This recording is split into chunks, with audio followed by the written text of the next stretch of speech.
செவ்வந்தி பூ. நம்மளால் எனக்கு வந்து இந்த ஆசை, இந்த பூந்தோட்டத்தை பார்த்து ஒரு வீடியோ எடுக்கணும் அப்படிங்கிறது நம்மளால் எனக்கு ஆசை. கண்ணிலே வந்து எடுத்து போடலான்னு பார்த்தேன். கண் வைக்கும்போது இந்த சைடு வர முடியல. செண்டிப்பூ தோட்டங்க, அழகாக இருக்குங்களா?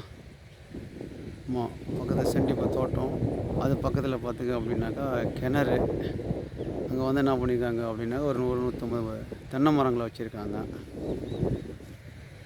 இயற்கை காட்சி அழகாக இருக்குங்களா? இதெல்லாம் வந்து நேச்சராக உள்ளது. நம்ம எதுவுமே வந்து வீடியோவில் ஒட்டுறதில்ல. காற்று அடிக்குது, செடியெல்லாம் ஆறுறத பார்க்குறீங்க, பூக்கள் மிக சந்தோஷமாக இருக்குங்க. எவ்வளோ கஷ்டங்கள் இருந்தாலும், மனவேதனைகள் இருந்தாலும், இந்த மாதிரி வந்து பூச்செடிகளை பார்க்கும்போது, பூக்களை பார்க்கும்போது மனம் அப்படியே என்ன அப்படின்னாக்கா பூ மாதிரியே மாறிடுதுங்க. அதுக்கு தான் இறைவன் வந்து நமக்கு வந்து இந்த மாதிரி ஒரு இயற்கையை வந்து படைச்சிருப்பான் போல் தெரிகிறது.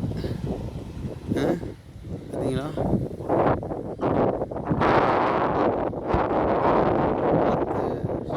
சந்தோஷம்.